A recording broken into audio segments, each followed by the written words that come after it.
non-Muslim guests on any of the mics? Yes, go ahead. I'd request the coordinator, Brother Musa, that please ask one at a time. What we said earlier, first microphone, then second, then third, then fourth. Go in order, otherwise there'll be chaos. Anyone coming on the microphones, I request you to go in order. First microphone from gent, second microphone, third from ladies, fourth, again come to first. Because I feel that we should do justice. That non-Muslim brother was waiting for a long time.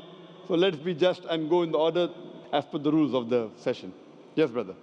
Your name and profession. Hi, my name is Ahmed. I come from the glorious country of Iraq, and I'm a born Muslim.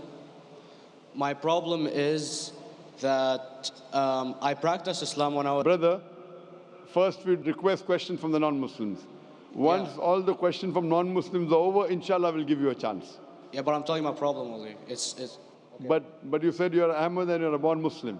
I am born Muslim. But now are you a Muslim or not? I'm agnostic. Oh, so now you have left the religion of Islam. Yeah, I'm confused. Okay, fine. If you have left the religion of Islam, you can ask the question, brother. Okay.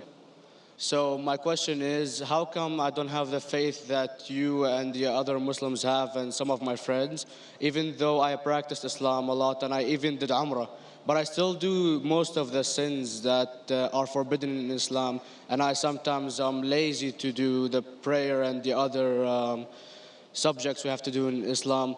I have read many books and about other religions and conspiracy theories and documentaries and such. I even have seen your own videos on YouTube, and there are many questions that go around my head about Allah and the Messenger and Muslims in general.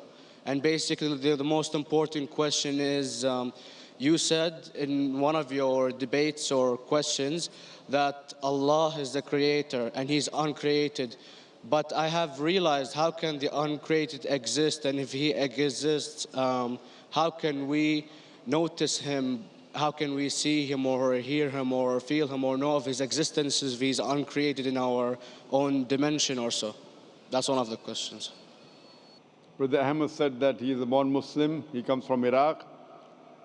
He read the Quran, he read the books, but he commits many sins. He believes maybe sometimes he's agnostic and he's lazy for praying. Brother, before I answer your main question, if you do sins and if you're lazy for praying, that does not make you a non-Muslim. As long as you believe that praying is fard, sometimes you miss, it's a sin. It's a major sin that you sometimes don't pray, but that doesn't make you a non-Muslim. If you say praying is not required, then you're doing kufr. But if sometimes you do sin, sometimes minor sin, sometimes major sin, it is haram, it's forbidden, but that does not throw you outside the fold of Islam. There are sometimes waswasa of the shaitan asking you, you're a Muslim, but this is wrong in Islam, this is wrong. And it does deviate the person's mind. At that time, maybe your iman may be low. But these things should not make you consider that you're non-Muslim. Regarding a question that I mentioned in my speech, and you're right, that Almighty God is the creator, but He Himself is uncreated. You ask the question, how can the uncreated, how can we see the uncreated, and how it's possible? Allah subhanahu wa ta'ala is Khaliq, is the creator. And by definition, He's uncreated. Because normally people say that when they try and prove in logic that everything has a creator, who created this table, the carpenter, from where he got, from the tree, who created the tree, so it goes back to Allah. So when many of the people try to convince an atheist, they try and say that everything has a creator, and then they get trapped when the atheist asks him who created Allah. So if you hear my tapes, I never go that way. I ask the atheist that how did you come to know about the universe? How did you come to know about the functioning of the stars, of the sun? And he says, and goes back, that the creator. So it's the vice versa. So if you know how to deal with logic, you don't trip over this problem with the atheist trap, the Muslims or the believers, by saying who created Allah. By definition, Allah is uncreated. And if you ask the question, who created Allah? If you have heard my tapes, I give the reply. that suppose a person comes and says that my brother John, Yeah, I know, I saw that, I heard that's funny, but I mean, how does he exist if he's uncreated? Not, that is not Allah. created. Yeah, how That's can the he difference exist? between you and Allah. How does he exist means he was existing. He doesn't have a beginning. You and I have a beginning, that's human being. So that's the difference between us and Allah. You can't say that Allah has to be like us. If Allah is like you and me, why should we worship him? I see, but have you heard of the phenomenon, the Big Brother, used by various orders and political agendas to control the people and such by implementing it into multiple gods, and then later on it became a monotheistic religions all over the world to make it easier for Big the brother, people to... sorry, I've never heard of the religion Big Brother. It's not a religion, it's like a theory, an idea, basically. For What does it example, say? yes? What does this idea say? What does it say? Is that when you have a big brother, it's easier for you to live life. When you have someone watching you the whole time, understanding you the whole time, protecting you the whole time, being with you the whole time, and you can talk to him, although he never talks to you back, maybe in your dreams, due to your mind and such, it's easier for you to live. While a human who does not have a big brother and is not easily controlled into doing so and is having complete freedom is a danger for the major ruling powers and such. So what does this say? I don't understand. Big brother may be there, big brother may not be there. So what does it have to do with Islam and God? What does it have to do? Because basically Allah is watching you the whole time. So you want to say that Allah is like a big brother? Indeed, you use him for your protection so you won't be scared. You know what I mean? See, this is the hypothesis. Hypothesis. If you have heard, how do I convince an atheist? If you have heard my answer, that you said that you're agnostic, you're atheist. Yeah. So first thing I do to an atheist is I congratulate him. What? I congratulate him. Have you heard my answer of atheist? Yeah, you congratulate them and stuff. But I haven't seen your debates with the atheist. I just saw your answers on some questions. Fine, so you haven't seen the answer of atheist. No, but I've seen your debate with David William Campbell. And that showed... William Campbell is not an atheist. Yeah, yeah. Now, when an atheist tells me he does not believe in God like your theory of Big Brother, Yeah. and if you believe in that theory, I will ask you, first thing I do to the atheist, I congratulate him. You know why? Yeah, because they think and they don't follow what their parent does and such stuff like that. No. I congratulate him because he is not doing blind belief. The other people are doing blind belief. He is a Christian because father is a Christian. He is a Hindu because father is a Hindu. Most of the Muslims are Muslim because father is a Muslim. He is thinking. He says there is no God. He has said the first part of the Islamic Shahada, La ilaha. The reason I congratulate him is because he has said the first part of the Islamic Shahada, Islamic Creed, La ilaha. The only thing I have to do is illallah, which I shall do inshallah.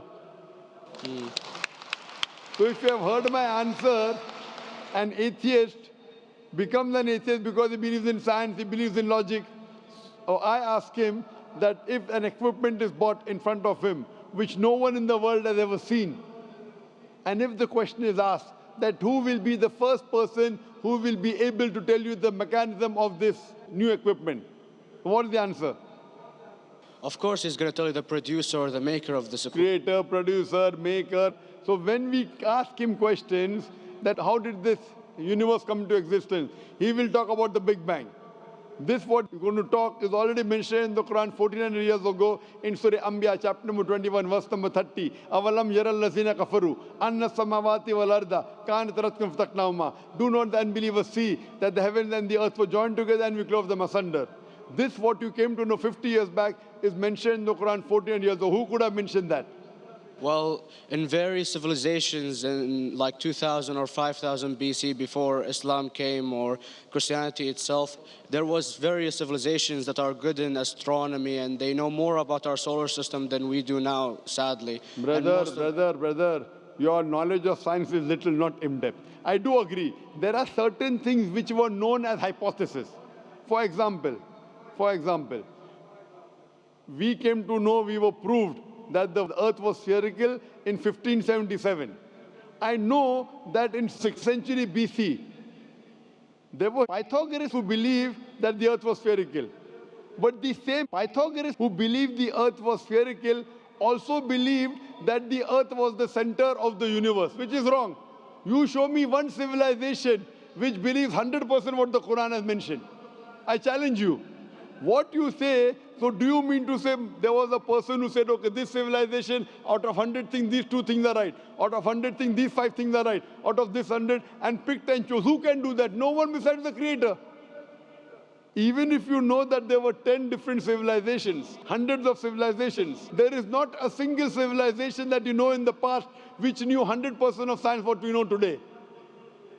So where is your logic? Where is your theory? I do know that certain things were hypotheses, which were proved later on. But there is not a single civilization which knows everything what is mentioned in the Quran. So the answer goes back to the original question, who could have collected this in the Quran?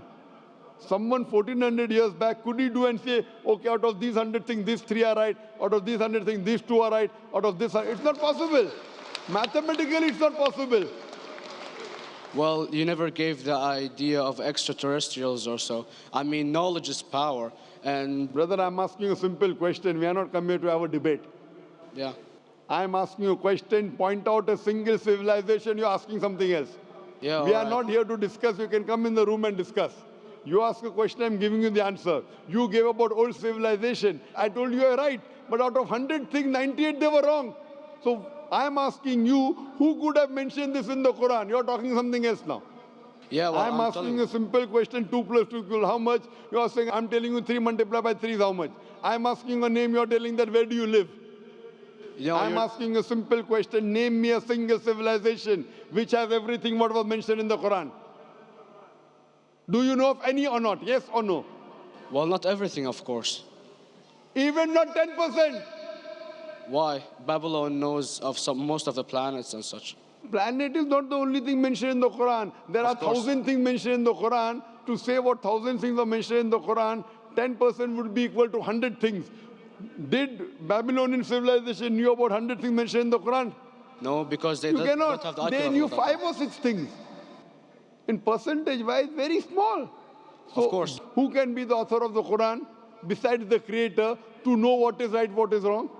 Today, science has established the hypothesis mentioned by Babylonian so many centuries back is today proven.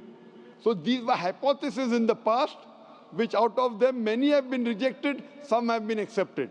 So to collect all which is 100% correct has to be from the Creator and no one else. Hope that answers the question. Yeah.